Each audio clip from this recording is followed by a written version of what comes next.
Hello students, welcome back to my channel. Vishal Gupta आपका teacher. कैसे हो आप सब स्टूडेंट्स? इस वीडियो में मैं बीकॉम का जो हमारा सब्जेक्ट है ऑडिटिंग एंड सेक्रेटरियल प्रैक्टिस का, उसका यूनिट नंबर 2 सेक्रेटरियल प्रैक्टिस आगे कराने जा रहा हूं, जिसमें हम करेंगे चैप्टर नंबर 6 को continue, board meetings and committee meetings. बच्चों, इसका पिछला पार्ट मैं अपने चैनल पे प्लेलिस्ट में डाल चुका हूँ, करवा चुका हूँ। आपने यदि अभी तक मेरा चैनल सब्सक्राइब नहीं किया हुआ तो आप मेरे चैनल को सब्सक्राइब कर लीजिए और अपना कोर्स वहाँ से कंप्लीट कर लीजिए।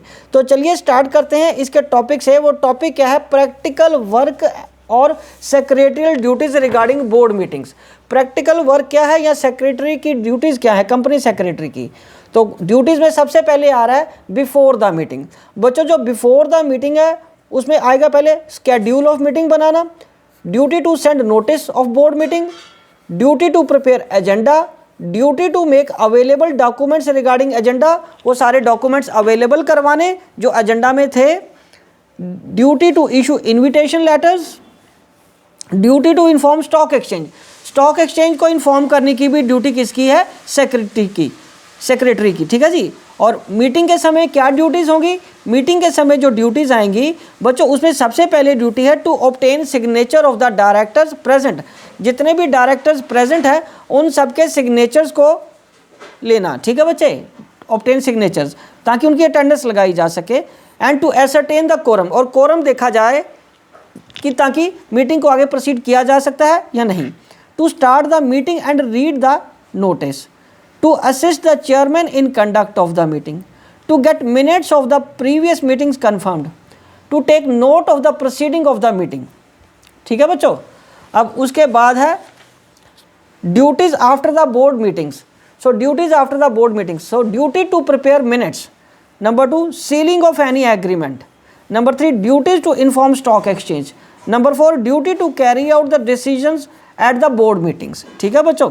चलिए अब हम आगे बढ़ते हैं meetings of committee of boards.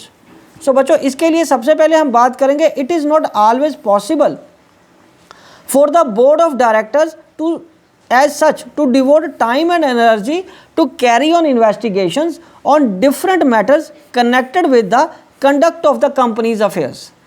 ठीक है बच्चों। और उसके बाद ये यूजुअल प्रैक्टिस है बोर्ड की टू अपॉइंट स्मॉल कमेटीज़, ताकि स्मॉल कमेटीज़ बनाई जाए कंसिस्टिंग ऑफ फ्यू डायरेक्टर्स, जिसमें कुछ डायरेक्टर्स ही हों जिनकी एक्सपर्ट नॉलेज है to investigate and report on various matter. हर कोई हर काम में एक्सपर्ट नहीं होता, ये हम सभी को पता है। इसलिए जो उस पर्टिकुलर काम में, जो कोई फाइनेंस में एक्सपर्ट है, कोई मार्केटिंग में एक्सपर्ट है, कोई टेक्निकल फील्ड में एक्सपर्ट है, तो उन डायरेक्टर्स की कमेटी बना दी जाएगी उस पर्टिकुलर लेवल को, काम को इन्वेस्टिगेट करने के लिए, इंस्टेड ऑफ कि सभी अपना टाइम उस पर लगाते रहें जिनको उसके बारे में ज़्यादा टेक्निकल नॉलेज भी ना हो। And thus facilitate decision making work of the board. Directors may delegate their powers to committees if article of association provides for. So by doing so board of director need not to meet more than 4-5 times in a year. और इस तरीके से committees बना के board को 4 या 5 से ज़्यादा एक साल में मिलने की ज़रूरत नहीं होती अगर कमेटीज़ बन जाए तो। ठीक है बच्चों। चलिए अब हम आगे बढ़ते हैं। Powers of the committee of directors as follows. तो पावर्स क्या है बच्चों? तो पहली पावर है power to borrow money otherwise than on debentures. Debentures के अलावा पैसा बोरो करने की उनके पास पावर होती है। To power to invest the funds of the company, company के फंड्स को इन्वेस्ट करने की पावर भी होती है। And power to make loans, और लोन लेने की पावर भी उनके पास होती है। ठीक है बच्चों। अब हम आगे बढ़ते हैं ऑडिट कमेटी की तरफ। बच्चों, ऑडिट कमेटी क्या है? Audit committee as per the companies act 1956 जो पहले का था, एवरी कंपनी, पब्लिक कंपनी जिसकी capital not less than 5 crore rupees की है, shall consist a committee of the board as audit committee. वो एक कमेटी ऑफ बोर्ड बना सकती थी जिसको हम ऑडिट कमेटी बोलते हैं।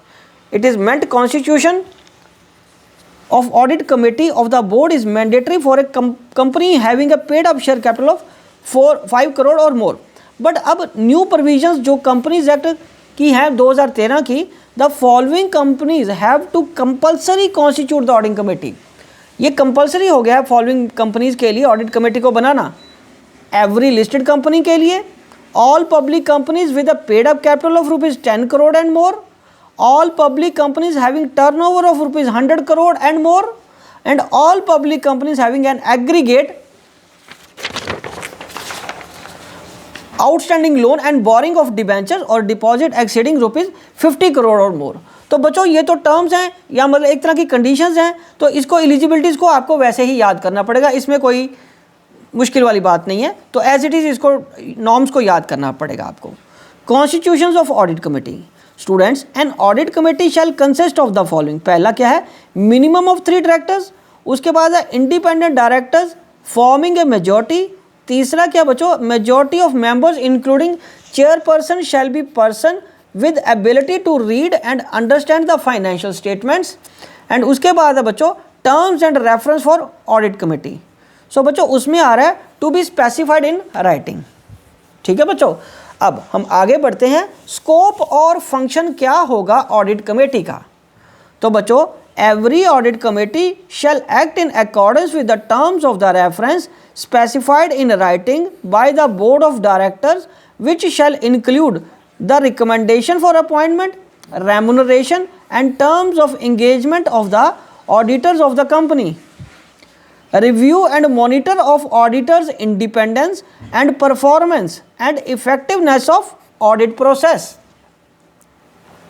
examination of the financial statements and the auditor's report। उसके बाद हम बात करेंगे राइट क्या है to attend the meeting of audit committee. बच्चों auditors of the company and other key managerial personnel shall have the right to attend the meeting of the audit committee when it considers the auditors report but shall not have the right to vote. ठीक है बच्चों, auditors the internal auditor if any and the director in charge of finance attend and participate the meeting of the audit committee shall not have the right to vote। ठीक है बच्चों, चलो अब हम आगे बढ़ते हैं। Recommendations of the audit committee. बच्चों recommendations of the audit committee क्या कहती हैं, the recommendations of the audit committee और any other matter relating to financial management including audit report shall be binding on the board.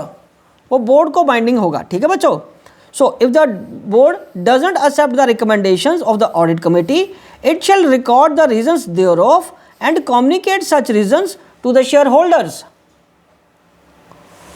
ठीक है जी, चलो उसके बाद हम आगे बात करेंगे penalty for default. The company shall be punishable with fine which shall not be less than ₹1 lakh which may extend to ₹5 lakh.